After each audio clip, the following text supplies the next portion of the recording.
Hey guys, I'm back. I know I haven't made a YouTube video in a long time, but I just saw Project Hail Mary in theaters, so I figured I'd talk about it. And as someone who's currently suffering through this particular taste of purgatory, I figured I'd maybe take the chance to educate you all on some of the science parts of the science fiction movie. So here we go. I want to start before we get into all the actual science stuff. Just giving my review of the movie. I thought it was all right. It wasn't something that blew my mind. I don't know if it lived up to the hype necessarily. A lot of people were saying it was like the greatest science fiction movie of our generation. I don't know where I could find a source for that, but I know someone said it at some point. Either way, it was all right. I thought that they did a really good job of making it wholesome. I think it was maybe a little longer than it needed to be, but overall, I think it was a good movie. So I would recommend maybe waiting till it comes out to streaming to watch it. But if you really want to see it, it's in theaters right now, obviously, so you could take the chance. I think it'd be worth it, but don't go in expecting it to change your life. Okay, so now we're gonna get into the fun stuff. It's established early on in the movie that the major conflict is gonna be these tiny little microorganisms that are eating the sun somehow.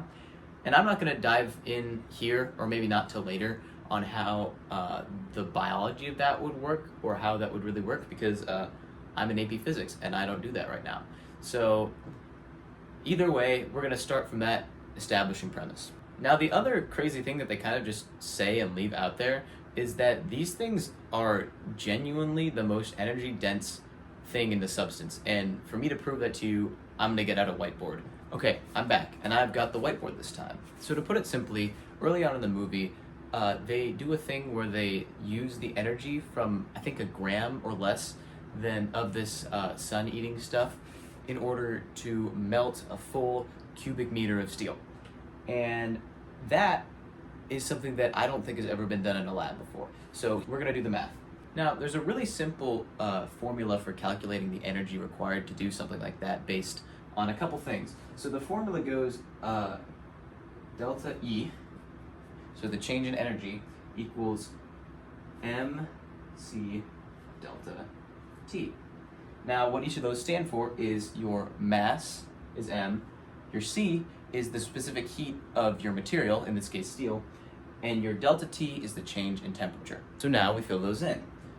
M, so the mass of the steel, it's 1 cubic meter. The specific density of steel is 7,850 kilograms per meter cubed. So that means that our total mass, since they're melting 1 meter cubed of the steel, is going to be 7,850 kilograms.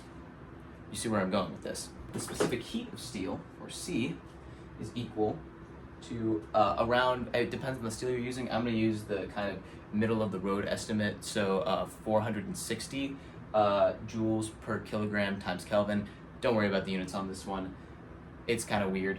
Now finally, we have to calculate our change in temperature. So that's going to be the temperature that you want it to go to minus the temperature that you're already at. So the temperature we're already at is 20 degrees Celsius. That's about room temperature. Now the specific melting point of steel kind of varies, but the one that I'm going to use is kind of middle of the road. We're going to use 1450 Celsius, or about 1,720 kelvins. And then you can subtract your 20 degrees Celsius, or your, I believe, or your 293 degrees Kelvin, and get your final answer, which I will do off camera because I'm not a human calculator. Actually, 1,427 kelvins. Yeah, that's right. 1,427 kelvins. So now we take all these numbers and we put them into our formula. So our change in energy in joules is going to be our 7,850 kilograms times our C, our temperature constant, 460, times our change in temperature in Kelvin, which is 1,427. Now, I'm going to do this off camera as well, because this time I actually can't do it in my head. Doing those calculations on a calculator over here, we come to figure out that this is equal to 5.15 times 10 to the 9th joules of energy. Now that we have this number, our energy in joules, we can use that to compare it to other sources of power that we have today. First off, we can start by converting this to kilojoules. There are 1,000 joules in a kilojoule, so that's just 5.15 times 10 to the 6th kilojoules. After doing some research, we can find out that the average power plant in America puts out anywhere between 50,000 and 500,000 joules per second. It's not normally measured that way, but that's what we're going to use for this estimate. And that's kilojoules, right? So we can compare that directly to our number here. The average power plant is going to put out this many kilojoules. And maybe that looks like more than what this is at first, but that's until you take this number and actually multiply it out. That comes out to 5.15 million kilojoules. And that's just in a second, using about, or less than, a gram of our powering material. To generate 500,000 kilojoules like a normal power plant does, it takes about like 50 kilograms of coal in order to actually do that, and that's from the internet, so you have to believe it. Now, that means that in 1 second, a single gram of a material produces 10 times the amount of energy as 50 kilograms of coal. So, suffice to say, that's like more powerful than an atomic bomb. Never mind, I lied. That is not more powerful than an atomic bomb. I just looked it up. That's kind of scary that like world governments have like hundreds of thousands of these things. It's like, I think 10 million times more than what I just calculated. And what I just calculated can power a ship theoretically across what? I think it was 11.7 light years of distance, if I remember right.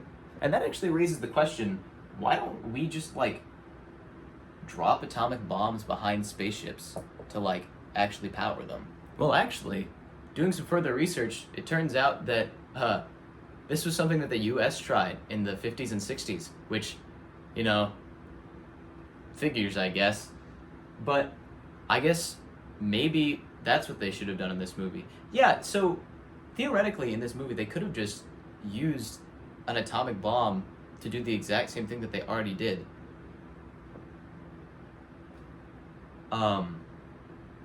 Yeah. But then again, I guess they needed 2 million kilograms of this stuff to get where they wanted to go. But it would also just be like lighter to take you to the planet using atomic material. Okay, never mind. Okay, I got a little sidetracked there, but one more way of looking at it is if this is just 1 gram, you can look at it in terms of the energy density of it. So I guess here the kilojoules per gram. So I mean that's easy to do for this. 5.15 times 10 to the 6th kilojoules per gram, which I'm gonna compare with atomic bomb fuel here in just a minute. Yeah, uranium has an energy density of 8 times 10 to the 10th kilojoules per gram.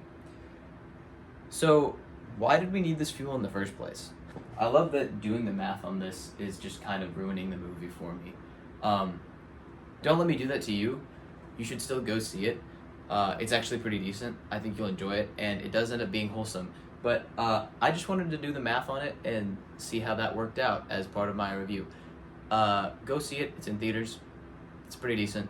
So final conclusion, no The fuel in Project Hail Mary is not more powerful than an atomic bomb. And if we ever want to get to Mars, like Elon Musk says, uh, we need to drop atomic bombs behind our spaceships. All jokes aside, Project Hail Mary is a pretty good movie. I would recommend seeing it. It's still in theaters as far as I know, like I said at the beginning of the video. If you don't want to spend, the exorbitant movie ticket prices nowadays, it'll come out to streaming at some point. You can watch it then. It's not the greatest sci-fi movie in the last 10 years, but it's pretty good. So go see it. It's wholesome. Have fun. I'll see you next time. Also, let me know in the comments what you think of this new setup.